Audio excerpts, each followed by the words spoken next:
السلام علیکم میرے سبھی لسنرز، آج میں پھر سے حاضر ہوں اپنے چینل اردو ناولز الاؤڈ پر ناول رازیہ حیات کے ساتھ، جس کی رائٹر ہیں مہک خانم، اور یہ اس کی 10ویں ایپیسوڈ ہے۔ السلام علیکم۔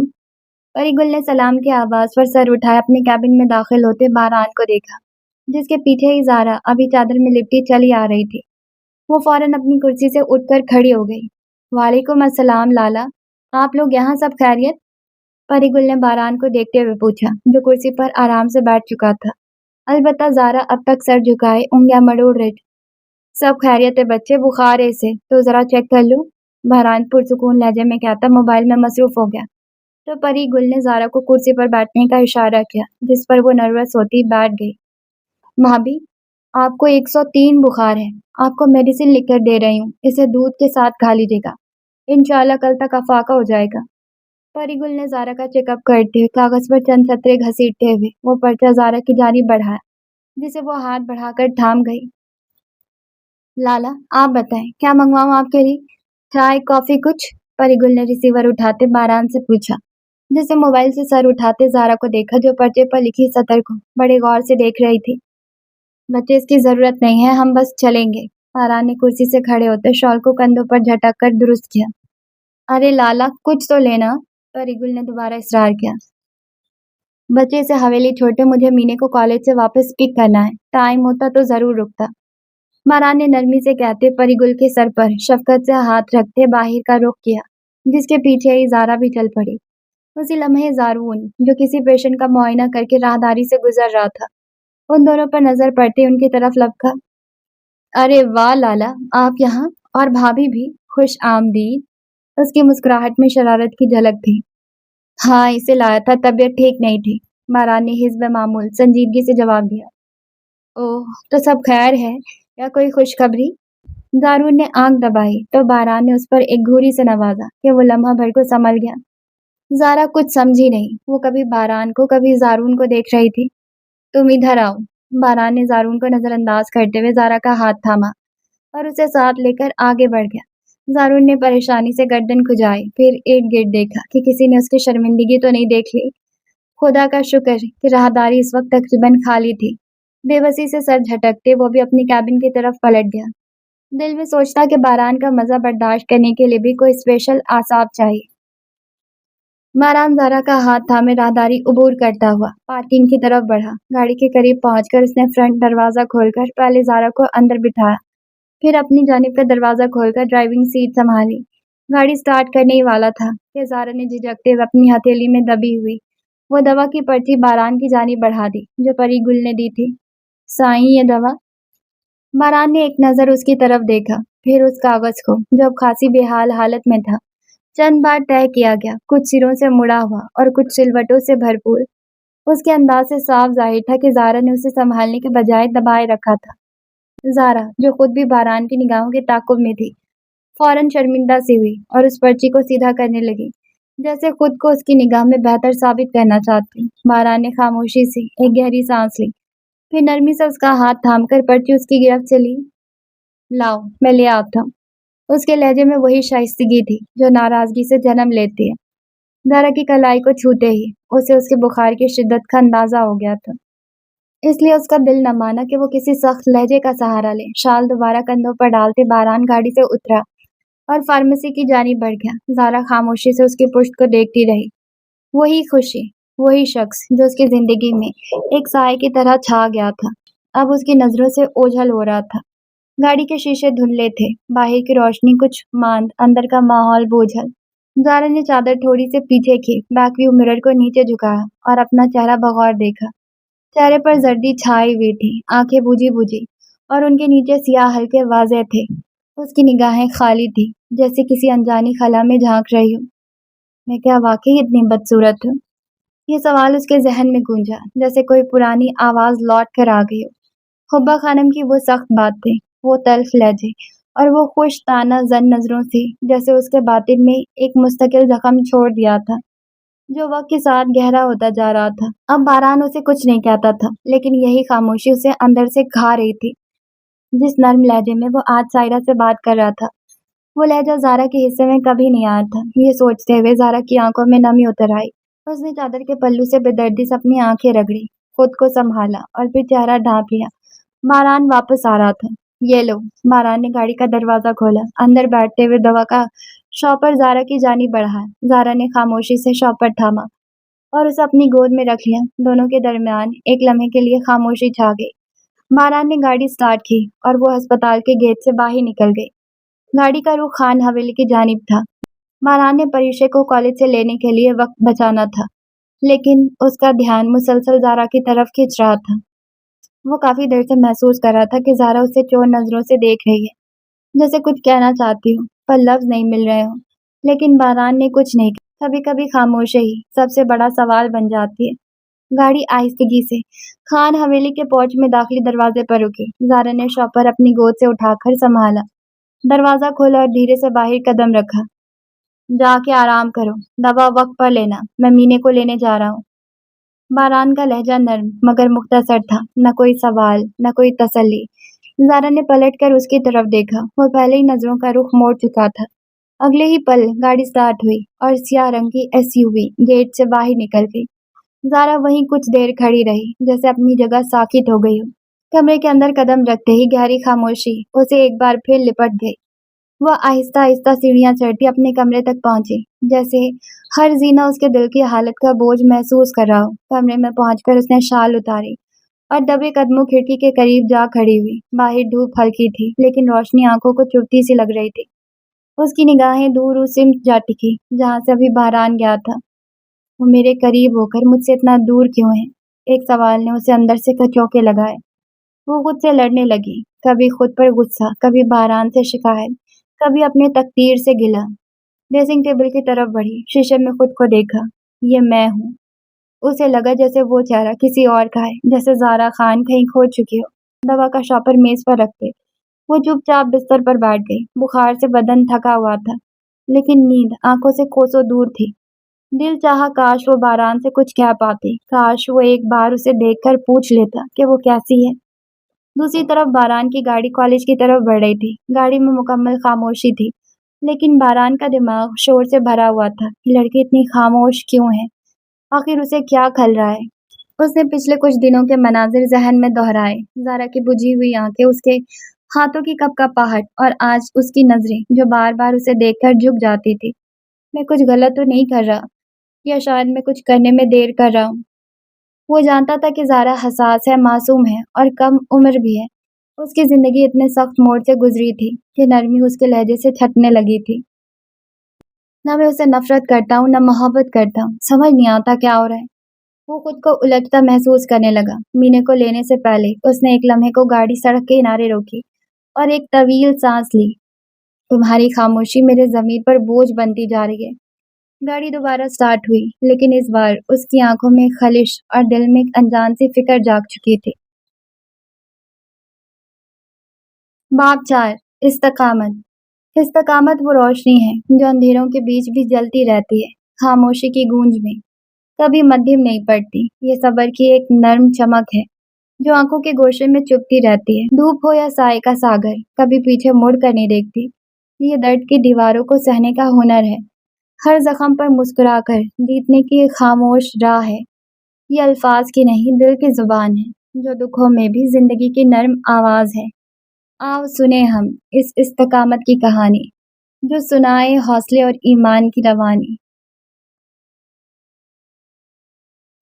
अस्मा खानम और जूबिया खानम जनान खाने में बैठी हुई थी। उनकी बातों का मौजू करीबी अजीज की शादी था, मगर उनकी आंखों और आवाज में वो चमक नहीं थी जो शादियों की बातों में होती है। वो किसी और दुख, किसी और वक्त के पर्दे में लिपटी हुई थी, जैसे खुशी का जिक्र भी अब दिल पर बोझ सा बन गया हो। हवेली में कदम रखते ही सामने एक कशादा सा लाउंज आता था, पुरसुकून, पुरअसरार और खामोशी से सब कुछ सुनता हुआ सा। लाउंज के दाईं जानिब जनान खाने का दरवाजा था, वो दरवाजा जिससे हवेली की औरतें आती जाती थी, जहाँ की दहलीज ने कई नस्लों की आहें, कह कहे और सिसकियां सुन रखी थी। इसके बिलमुकाबिल मर्दान खाने का दरवाजा था। हवेली के मर्द अमूमन वही दाखिली दरवाजा इस्तेमाल करते थे, मगर जब कभी कोई गैर मर्द आता तो उसे सहन में खुलने वाले दरवाजे से मर्दाने में ले जाया जाता। ये एक छोटा सा इंतजाम था, मगर इसमें वक्त की तहजीब, हवेली के उसूल और उस खानदानी साख की संजीदगी झलकती थी। ये रिवायतें ऐसी थी जिन पर किसी ने जोर नहीं दिया था, मगर सब उन्हें गैर महसूस तौर पर निभाते चले आए थे। ऐसे ही पुरसुकून लम्हों में जनान खाने का दरवाजा आहिस्ता से खुला। अनारा, जो अभी अभी नींद से जागी थी, बादल नखास्ता कदमों से अंदर दाखिल हुई, बगैर कोई बात कहे, बगैर रस्मी सलाम या इजाजत। वो बस आकर उन दोनों के बीच बैठ गई, जैसे यही उसकी जगह हो, जैसे वो बरसों से यही करती हो। उसका भालू वाला खुला नाइट सूट उसके लापरवाह मिजाज की अक्कासी करता था, और सर पर रखी ऊनी टोपी में एक ऐसी सादगी थी जो दिल को छू जाती थी। उसके बाल, जो कुदरती तौर पर घुंघराले थे, अब नींद की बेतरतीबी के साथ और भी बिखरे हुए थे। उसकी आंखों में अभी नींद की नमी बाकी थी, जैसे वो अभी भी किसी ख्वाब से पूरी तरह बाहर नहीं आई। वो मासूम लग रही थी, इतनी मासूम जैसे वक्त ने उसे छुआ ही ना हो। मामा, भूख लगी है, उसने आहिस्तगी से नीम गुनूदा लहजे में कहते जूबिया खानम के गले में बाजू डाले, उनके कंधे पर सर रख दिया। लहजा ऐसा कि कुछ ऐसा सच जो बिना किसी तासुर के सादा, नर्म मगर दिल पर गहरा नक्श छोड़ जाए। जुबिया खानम जैसे पल भर के लिए पत्थर की हो गई। ये मामा का लफ्ज फकत उनके लिए एक खताब नहीं था, ये एक भूला हुआ लम्स था, एक सदा थी जो बरसों से उनके कान तरस रहे थे। उनके सीने में कोई गहरा खला जैसे लम्हे भर को भर गया। मोरे जान, नाश्ता दे दें। शहजाद ने नींद में ही उनके कांधे पर सर रखते हुए लाड से कहा, जिस पर वो उसकी पेशानी चूम गई। उनका शहजाद भी तो यूं ही कहा करता था, हम लगवाते हैं अपने बच्चे के लिए खाना, उन्होंने आहिस्तगी से कहा। उनकी आवाज में ममता की वो तड़प थी जो माँ बनने के बाद दफन हो चुकी थी। उन्होंने एक लम्हे को सब कुछ भुला दिया था, ये भी कि अनारा उनकी बेटी नहीं, वो तो शायद बस ख्वाब में ही उन्हें माँ समझ बैठी थी, और जूबिया खानम को यही ख्वाब ही सच लगा था। साजदा, बच्चे के लिए खाना लाओ। उनका लहजा मोहब्बत से लबरेज था। उन्होंने आहिस्तगी से अनारा के बालों को उंगलियों से समेटा तो अनारा मजीद उनके कंधे में सर छुपा गई। वो लम्हा बेसाख्ता और पाकीज़ा था, जैसे कोई लाडली बच्ची फिर से किसी आगोश में वापस आ गई हो। अस्मा खानम कुछ देर खामोशी से यह मंजर देखती रहीं, फिर आहिस्ता से मुस्कुरा दी। भाभी, लगता है तुमसे बहुत मानूस हो गई है। उनके लहजे में खुशी थी। शहजाद की मौत के बाद उन्होंने जूबिया खानम के चेहरे पर पहली बार ऐसी बेसाख्ता मुस्कुराहट देखी थी। जूबिया खानम ने कोई जवाब नहीं दिया, बस उनकी आंखों में एक रोशनी सी झलकी और मुस्कुराहट गहरी हो गई। बीबी, खाना टेबल पर लगा दिया है। ऐना बच्चे, उठो, खाना लग गया है, जुबिया खानम ने अनारा से कहा। अनारा ने नीम ख्वाबी अंदाज में आंखें खोली, मुट्ठियों से आंखें मसली। आंटी, मेरा नाम ऐना नहीं है, अनारा है। ये जुमला जो बेखबरी से अदा हुआ था, जुबिया खानम के दिल में जैसे कोई नोकदार पत्थर बन कर गिरा। एक लम्हे में वो हकीकत के उस सर्द कमरे में वापस आ गई जहां बरसों से तन्हाई का राज था। उन्हें याद आया कि वो अनारा की माँ नहीं है, बल्कि शायद अब तो किसी की भी माँ नहीं रही, मगर वो जख्मों की आधी औरत थी। उन्होंने लम्हे में खुद को संभाल लिया। लेकिन हम तो तुमको ऐना ही पुकारेंगे, उन्होंने जैसे जिद से, जैसे किसी याद को जिंदा रखने की कोशिश में कहा। अनारा ने उन्हें गौर से देखा। अच्छा ठीक है, आप बोल लो। फिर वो आहिस्ता से लेटने लगी, मगर अस्मा खानम ने उसका हाथ पकड़कर उसे रोका। बच्चा, अब तुम लेटो मत, खाना लग गया है, टेबल पर आ जाओ। अनारा ने फौरन खुद को संभाला, वो वाकई बहुत भूखी थी। आंटी, खाने में क्या है? वो अस्मा खानम के साथ जनान खाने से बाहर निकल गई। अनारा के जाते ही जूबिया खानम जैसे अपने अंदर कहीं टूट गई। उन्होंने एक गहरी बोझल सांस ली और आंखों के किनारे पर आकर ठहरी नमी को अपनी चादर के पल्लू से आहिस्तगी से साफ किया। आज फिर उन्हें शहजाद की याद ने बेआवाज आकर अपनी गिरफ्त में ले लिया। हालांकि सच तो ये था कि वो उसे कभी भूल ही नहीं पाए थे। कितना मुश्किल होता है उस माँ के लिए ये मान लेना कि जिस औलाद को सीने से लगाकर पाला, जो बरसों से उनकी दुआओं का मरकज रहा, वो फकत जमीन की सर्द मिट्टी में खामोश सो रहा है। कुछ सदमात ऐसे होते हैं जिन पर सब्र मुमकिन तो होता है, मगर मुकम्मल नहीं। सब्र दुख की वो सूरत है जिसे लफ्जों में नहीं, खामोशियों में लिखा जाता है। जिब्रान हाथ में लैपटॉप थामे हरम के कमरे में दाखिल हुआ। दरवाजा पीछे से धीरे से बंद करते वो तेज कदमों के साथ हरम के पास आया, जो सोफे पर नीम दरासी बैठी मोबाइल की स्क्रीन पर नजर जमाए हुए थी। लग रहा था वो जाजिब की मेल पढ़ रही है, मगर उसके चेहरे पर फैली संजीदगी कुछ और भी बता रही थी। नारंगी लॉन्ग शर्ट और ट्राउजर के ऊपर सफेद कोट पहने, गले में मोटे हरे मफलर को लपेटे, وہ ہمیشہ کی طرح باوقار لگ رہی تھی، مگر آج اس باوقار حرم میں ایک نئی سنجیدگی آ گئی تھی، ایک بوجھ، ایک خاموشی جو عام دنوں میں دکھائی نہ دیتی۔ سوات آنے کے بعد اس نے اپنی ظاہری شخصیت پر خاص توجہ دی تھی۔ یہ کپڑے، یہ رنگ، یہ نفاست، سب ایک سوچے سمجھے مقصد کے تحت تھے۔ اسے یہاں ان لوگوں کو اپنا بہترین تاثر دینا تھا، تب تک کہ وہ اپنے مقصد کو پا نہ لے۔ ہاں، میل پڑھ لی ہے، اس نے موبائل کو ایک طرف رکھتے ہوئے بے چینی سے کہا۔ پیشانی پر آئی ایک لٹ کو بے ساختہ انگلی سے پیچھے کیا، جیسے خیالوں میں الجھی ہو۔ لیکن ایسا کیسے ہو سکتا ہے؟ اس کی آواز میں حیرانی کم اور تشویش زیادہ تھی۔ جبران نے لیپ ٹاپ میز پر رکھا اور سنجیدہ لہجے میں بولا، مجھے بھی اندازہ نہیں تھا کہ مائیکل جیسا بندہ ایسا کچھ کر سکتا ہے۔ اس کے دانت بھیجے ہوئے تھے، چہرے کے عضلات تناؤ میں تھے۔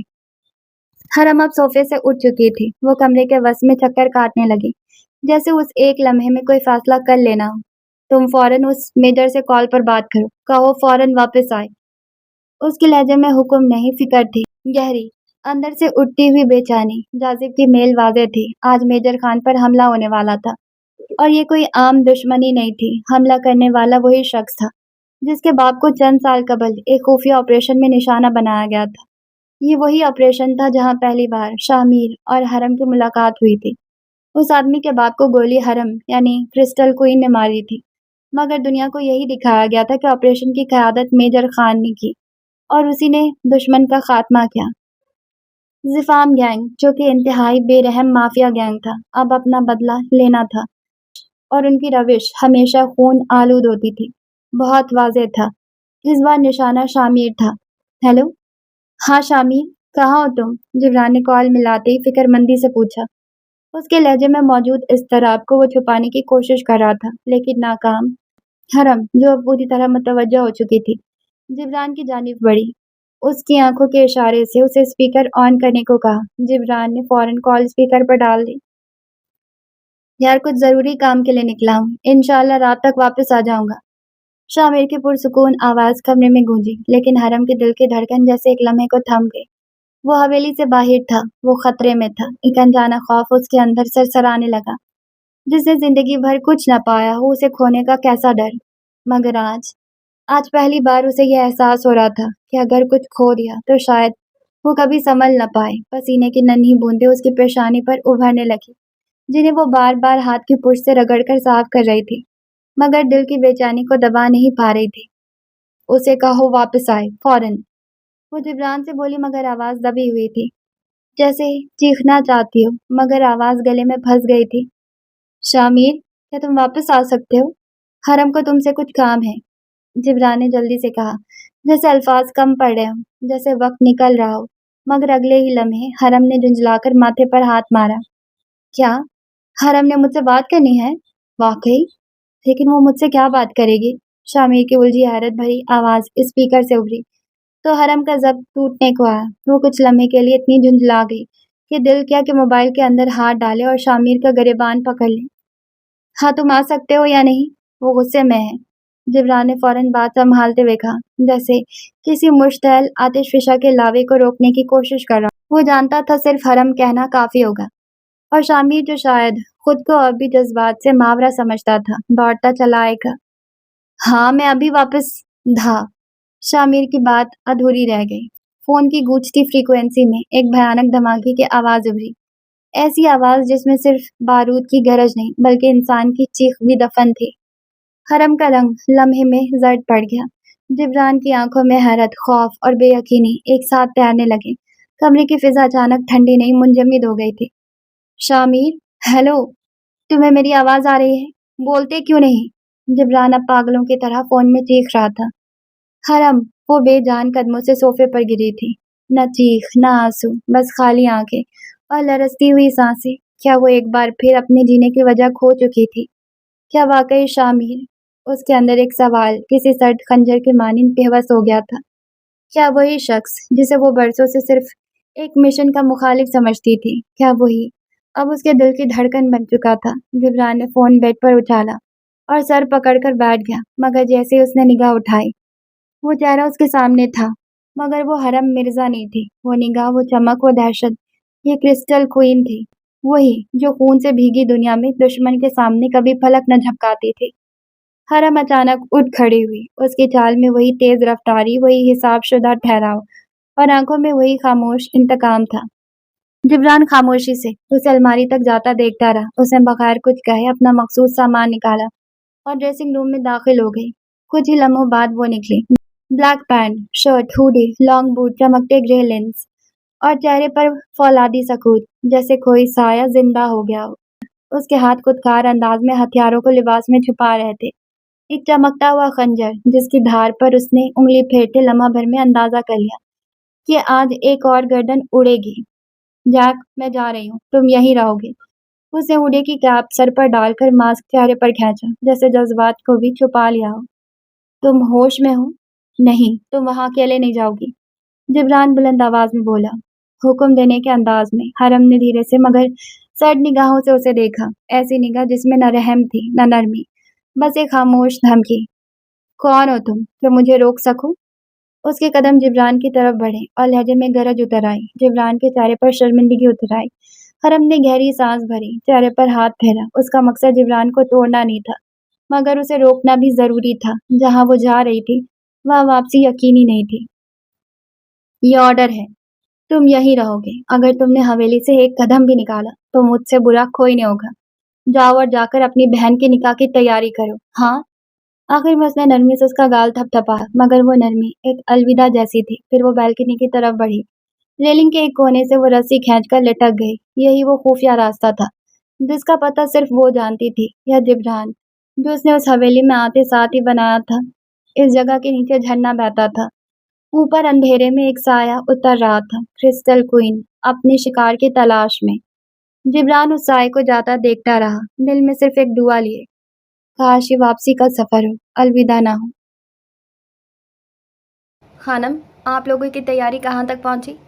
हैदर खान ने नरमी से पूछा। उनकी नज़रें अस्मा खानम पर थी, जो ज़ुबिया खानम के साथ बैठी निकाह के इंतजामात पर बात कर रही थी। जिब्रान और हरम सबकी नज़रों में शॉपिंग के लिए निकले हुए थे, जबकि ज़ारा तबीयत की नासाजी के बाइस अपने कमरे में आराम कर रही थी। खान, तकरीबन सब तैयारी मुकम्मल है, बस हरम बच्चे के लिए निकाह का जोड़ा लाना है, अस्मा खानम ने मुस्कुराकर जवाब दिया तो हैदर खान ने मुतमईन सा सर हिलाया। ये निकाह किसी छोटे पैमाने पर नहीं, एक बड़े और भरपूर इज्तिमा की सूरत में रखा गया था, जिसमें आसपास के देहात और बरादरियों से लोग मदऊ किए गए थे। कुछ तवक्कुफ़ के बाद हैदर खान बोले, लाला, मैं सोच रहा हूँ शामिर के निकाह के साथ ज़ारून और बारान का वलीमा भी कर दें। उनकी बात सुनते ही महफिल में मौजूद सबकी नज़रें उन पर जम गई। एक लम्हे के लिए कमरे की फ़िज़ा में संजीदगी से फैल गई। रुबान खान, जो उनके करीब ही बैठे थे, नरमी मगर कतन अंदाज में कहा, ज़ारून के वलीमे के बारे में तो सोचा जा सकता है, लेकिन फ़िलहाल बारान का वलीमा रहने दें। खान, मगर बारान बड़ा है, उसका वलीमा पहले होना चाहिए ना? ज़ुबिया खानम ने कदरे हैरत और बेसाख्तगी से एतराज़ उठाया। उनके सवाल पर हुबा खानम और सायरा की रंगत फ़क हो गई। दोनों ने एक दूसरे की जानिब देखा, आंखों में हैरत, दिल में धड़क। क्या ज़ुबिया खानम भी ज़ारा को कबूल कर चुकी थी? अगर ऐसा था तो ये तो बाजी पलट देने वाली बात थी। ज़ुबिया, हम इस बारे में बाद में बात करेंगे। रुमान खान ने ज़ुबिया खानम की जानिब संजीदा नज़रों से देखा और धीरे से बोले, गोया मामले को वहीं रोक दिया गया। बारान के वलीमे का मतलब था ज़ारा को बहू के तौर पर कबूल करना, और ये ऐलान था कि वनी का रिश्ता अब निकाह में बदल चुका है। जब तक सफ़ीर खान के ख़िलाफ़ सबूत मुकम्मल न हो जाते, वो इतना बड़ा कदम नहीं उठा सकते थे। अभी वक्त नहीं आया। रुबान खान ने बात का रुख बदलने के लिए नज़र बहराम खान की तरफ की। खाना, आप बहुत खामोश हैं आज, खैरियत है? बहराम खान, जो काली शलवार कमीज़ में सफ़ेद शाल ओढ़े खामोशी से किसी अनजाने ख्याल में गुम थे, चौंक कर गोया हुए। कुछ ख़ास नहीं बान। फिर वो अस्मा खानम की तरफ देखकर नर्म लहजे में बोले, अनारा कहाँ है? लाला, वो अपने साथ वीडियो गेम लाई है, बस कमरे में बैठी वही खेल रही है। बहराम खान ने मुतमईन अंदाज में सर हिला दिया, जैसे दिल के किसी कोने में सुकून सा उतर आया हो। हैदर खान ने बात बढ़ाई, ये मूसा कहाँ है? वो परिगुल को हस्पताल से लेने गया है, कह रहा था आज फुर्सत में हूँ तो उसे थोड़ा बाहर घुमा लाऊं।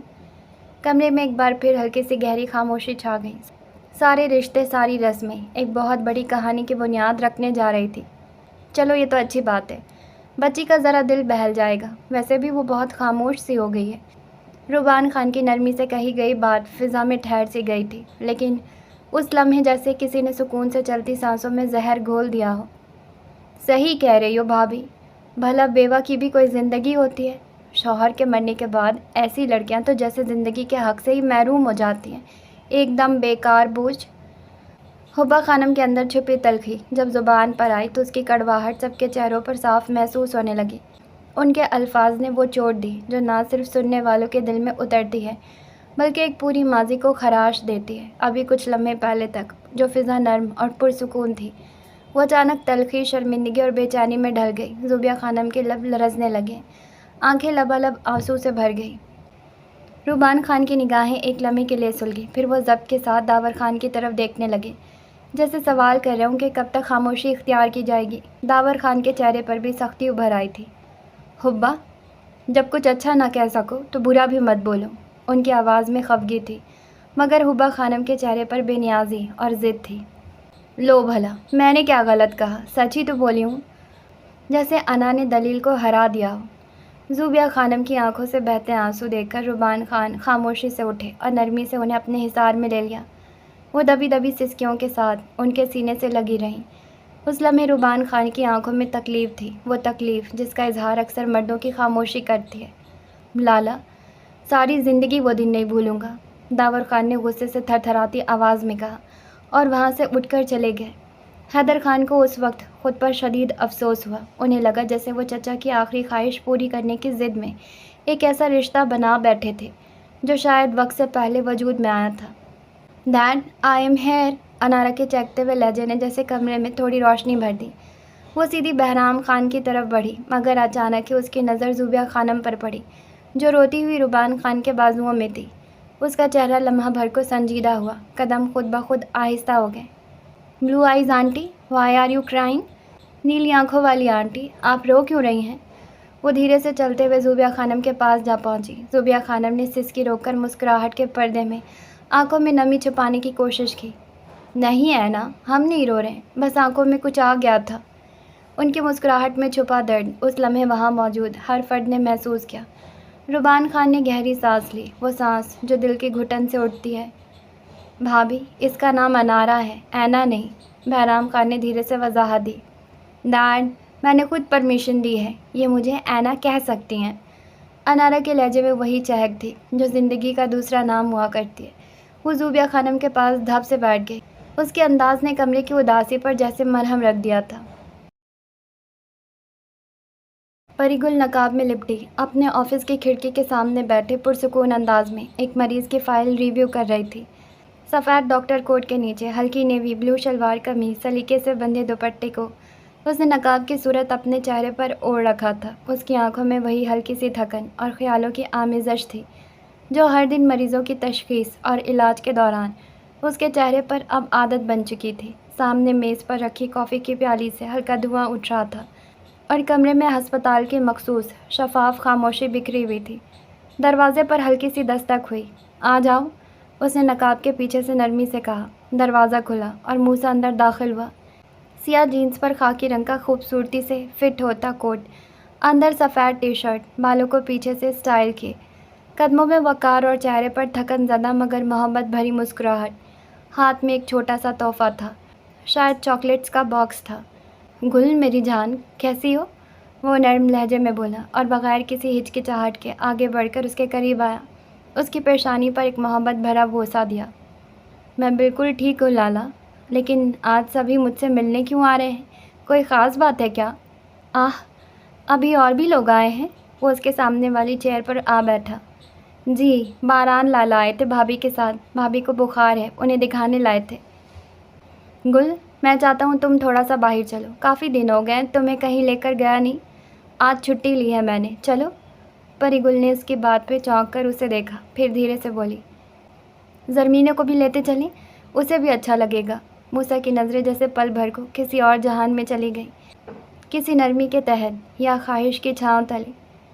ज़रमीने बारान के साथ गई है, वरना मैं ज़रूर ले आता। उसके लहजे में छुपी उनसियत को परिगुल ने महसूस किया।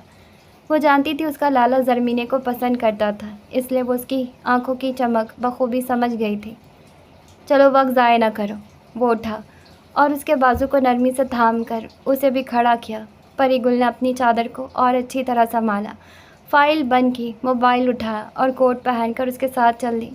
ہسپتال کی راہداریوں میں خاموشی کا راج تھا، لیکن وہ دونوں آہستہ آہستہ چلتے ہوئے جیسے کسی خواب کے سائے میں تھے۔ اسی راہداری کے موڑ پر بالاج ایک ہاتھ جیب میں ڈالے اور دوسرے سے کولڈ کافی کا کپ تھامے ان دونوں کو دیکھ رہا تھا۔ شہد رنگ آنکھوں والی وہی لڑکی جسے صبح آئی سی یو کے سامنے دیکھ چکا تھا، اب کسی مرد کے ساتھ جا رہی تھی۔ موسیٰ کے مضبوط وجود نے اسے مکمل اپنے حصار میں لے رکھا تھا۔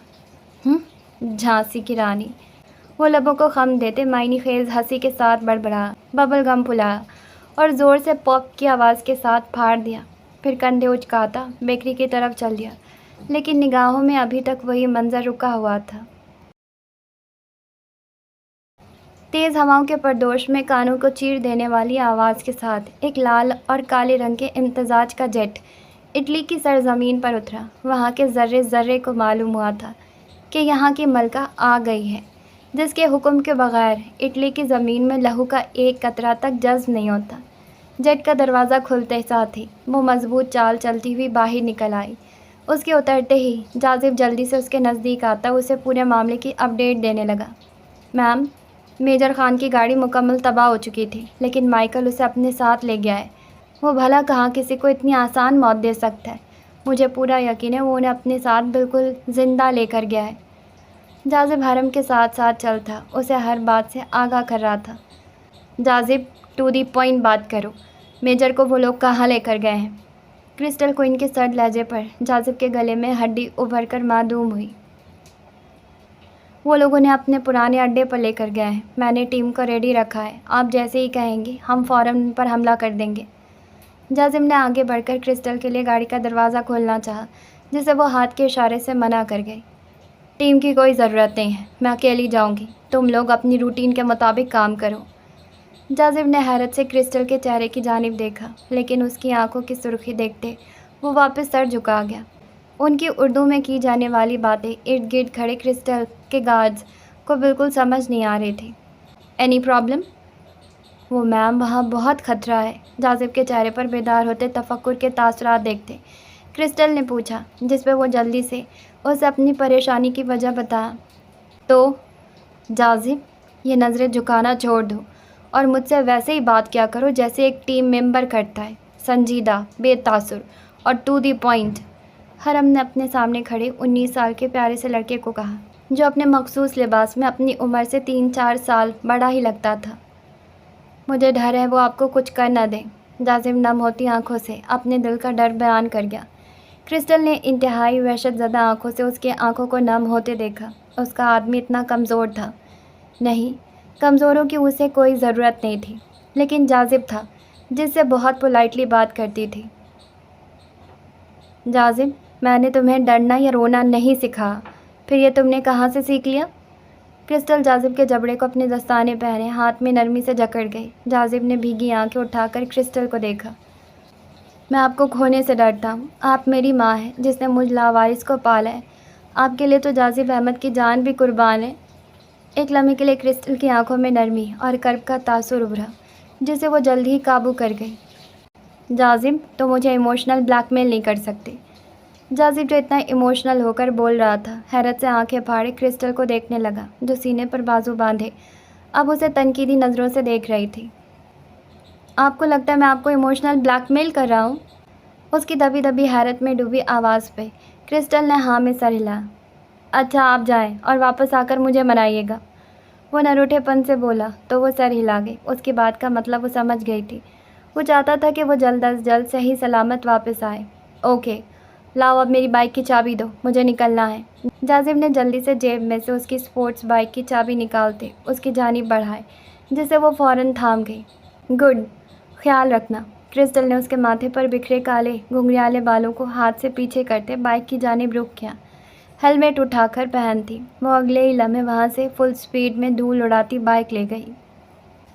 ویٹیکن سٹی دنیا کا سب سے چھوٹا خود مختار ملک ہے، جو اٹلی کے شہر روم کے اندر واقع ہے۔ یہ رومن کیتھولک چرچ کا مرکزی مرکز ہے اور پوپ کی سرکاری رہائش گاہ کے طور پر جانا جاتا ہے۔ ویٹیکن کا رقبہ صرف 44 ہیکٹر ہے اور یہاں کی آبادی چند سو افراد پر مشتمل ہے۔ جن میں زیادہ تر مذہبی عہدیدار اور پوپ شامل ہیں۔ یہ ریاست 1929 میں لاتران عہدے کے ذریعہ اٹلی سے علیحدہ ہوئی اور تب سے یہ کیتھولک دنیا کا روحانی اور انتظامی مرکز ہے۔ ویٹیکن سٹی میں Saint Peter's Basilica, Vatican Museum اور بہت سی تاریخ اور فنون لطیفہ کے خزانے موجود ہیں جو اسے سیاحوں اور زائرین کے لیے ایک منفرد مقام بناتے ہیں۔ یہاں کی سیکیورٹی بہت سخت ہے اور ویٹیکن گارڈز نامی خصوصی محافظ فورس تعینات ہے جو اس مقدس جگہ کی حفاظت کرتی ہے۔ ویٹیکن سٹی مذہب، ثقافت اور تاریخ کا ایسا سنگم ہے جو دنیا بھر میں اپنی اہمیت رکھتا ہے، پر فی الحال یہاں ایک سیاہی سے بھرپور رات چھائی ہوئی ہے، دھند برف کے نرم گولے سے ڈھکے آسمان والی دلدوز ویران۔ وہ ایک چھوٹا سا سنسان کمرہ تھا جس کی دیواریں سادہ پتھر سے بنی ہوئی تھی، کم روشنی میں مٹیالے زرد رنگ کی روشنی جھلک رہی تھی، ایک چھوٹے سے ہالوجن لیمپ سے آ رہی تھی جو چھت پر ٹنگا ہوا تھا۔ کمرے کے کونے میں ایک پرانا لکڑی کا کرسی تھا جس پر ہوش و حواس سے بیگانہ ڈل کی گردن لیے شامیر رسیوں سے بندھا ہوا تھا۔ فرش پر ٹھنڈی سوکھی ہوئی دھول جمی ہوئی تھی اور دیواروں پر کچھ پرانی پھٹے پوسٹرز اور خاک آلود ونڈوز تھیں جن سے باہر سرد ہوا کا ایک ہلکا سا جھونکا آتا تھا۔ ایک چھوٹا سا میز بھی کونے میں رکھا تھا جس پر خالی شراب کی بوتلیں اور چند ٹوٹے پھوٹے کاغذات بکھرے پڑے تھے۔ اسے ہوش میں لے کر آؤ، میرے باپ کو مارا تھا اس کمینے نے، میں اسے بتاؤں گا کہ دشمنی کیا چیز ہوتی ہے۔ مائیکل نے اپنے آدمی کو حکم دیا جو فوراً اس کے حکم پر وہاں سے روانہ ہو گیا۔ مائیکل ایک 35 سالہ سفید فام مرد تھا جس کے تیکھے اور سنجیدہ نقوش اکثر انگریزوں میں دیکھے جاتے تھے۔ اس کے کانوں میں چمکتی ہوئی بالیاں تھیں اور ہاتھوں اور گردن پر بے شمار ٹیٹو بنے ہوئے تھے جو اس کی خطرناک اور بے باک شخصیت کی نمائندگی کرتے تھے۔ وہ زفام نامی گینگ کا دوسرا لیڈر تھا۔ مائیکل اور اس کا بڑا بھائی ڈینیل دونوں مل کر گینگ کی قیادت کرتے تھے۔ ڈینیل نیو یارک میں مقیم تھا جبکہ مائیکل اٹلی میں رہ رہا تھا۔ اس بار مائیکل نے بغیر ڈینیل کی اجازت کے خطرناک کام اٹھایا تھا، ورنہ ڈینیل کبھی اسے ایسی خطرناک جگہ پر ہاتھ ڈالنے کی اجازت نہ دیتا۔ کچھ ہی دیر بعد مائیکل کے آدمی نے ایک بڑی ٹھنڈی بالٹی پانی اٹھائی اور بے ہوش میجر خان پر جو کرسی پر بندھے اور رسیوں میں جکڑے ہوئے تھا اس پانی کی بالٹی الٹ دی۔ اٹلی کے اس یخ موسم میں درجہ حرارت صفر کے دوران بھی کم ہو چکا تھا اور ٹھنڈے پانی کی سردی نے میجر خان کی آنکھوں میں ہلکی جنبش پیدا کی۔ وہ آہستہ آہستہ اپنی آنکھیں کھولنے لگا لیکن پھر جلد ہی آنکھیں بند کر لی۔ مائیکل آگے بڑھا، کرسی پر بندھے میجر خان کے بالوں کو گدی سے پکڑ کر اچانک جھٹکا دیا جس سے وہ کرہاتا ہوا اپنی آنکھیں کھول گیا۔ اس کا سن دماغ آہستہ آہستہ ہوش میں آنے لگا تھا۔ وہ تو فون پر جبران سے بات کر رہا تھا جب اچانک اس کی گاڑی کا ٹائر بلاسٹ ہو گیا اور وہ گاڑی بے قابو ہو کر کلابازیاں کھانے لگی۔ وہ آخری لمحوں میں ہوش کھونے سے پہلے خود کو گھسیٹتے ہوئے محسوس کر رہا تھا اور کچھ وقت لگا اسے سمجھنے میں کہ وہ اغوا ہو چکا ہے۔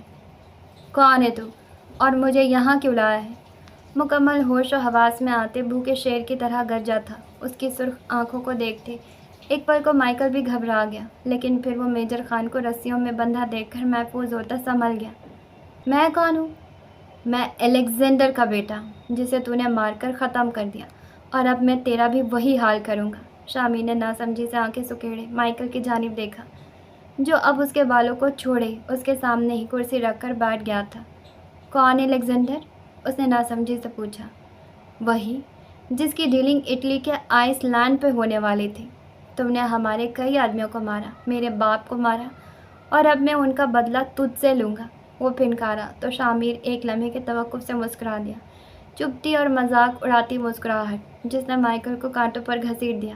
ہاں آ گیا یاد کہ کس کتے کی موت مرا تھا تیرا باپ۔ میجر خان کے طنزیہ لہجے پہ مائیکل کی مسکراہٹ فوراً غائب ہوئی۔ اس نے غصے سے شامیر کو دیکھا جو اس کے سامنے دبنے کے بجائے اس پر چڑھائی کر رہا تھا۔ تیری تو میں۔ مائیکل ایک ہی جس میں اپنی جگہ سے کھڑا ہوتا کرسی اٹھا کر شامیر کے سر پر مار گیا۔ خون کا ایک فوارہ تھا جو شامیر کی کن پٹی سے پھوٹ پڑا تھا۔ اس نے بمشکل دانت پہ دانت جمائے اپنی چیخ کو روکا تھا۔ وہ بہت سخت ٹرین تھا، ایسی چھوٹی موٹی چوٹیں اس کا کچھ نہیں بگاڑ سکتی تھی۔ لمحہ لگا تھا کہ اس کا گھومتا ہوا دماغ تھما، خون کی لکیر بہتی آنکھ کے کنارے کو داغدار کرتی ہونٹوں تک پہنچ چکی تھی۔ بس اتنا ہی دم تھا تجھ میں؟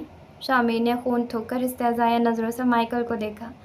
مائیکل کے مسکراتے ہونٹ سکڑ گئے جیسے کوئی چھپی ہوئی آگ اب بجھنے لگی ہو۔ इससे पहले कि वो गुस्से में आकर कोई और वार करता, उसका एक आदमी दौड़ता हुआ करीब आया। बॉस, क्रिस्टल क्वीन आई है। ये बात मेजर खान को इटली की ज़बान में समझ नहीं आई, क्योंकि माइकल उससे अंग्रेज़ी में बात कर रहा था।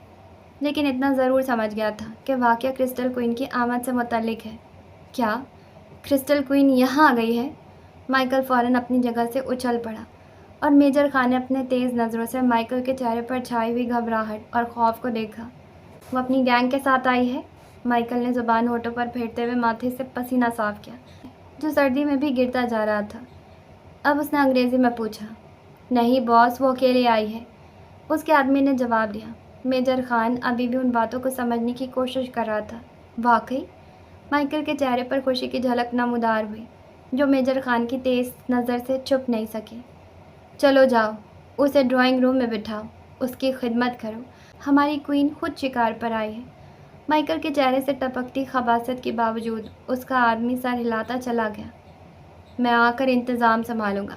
फ़िलहाल हमारी क्वीन हमसे मिलने आई है, माइकल ने मेजर खान को कहा और खबासत से मुस्कुराते हुए कमरे से बाहर निकल गया। माइकल के जाते ही शामिर कमरे का बगौर जायज़ा लेना शुरू कर दिया, मगर वहाँ सिर्फ काट कबाड़ ही था। आखिरकार उसकी नज़र एक कोने में रखी हुई खाली शराब की बोतल पर पड़ी, जिसे देखकर उसके चेहरे पर एक पुरसुकून मगर प्लानिंग से भरपूर मुस्कुराहट आ गई।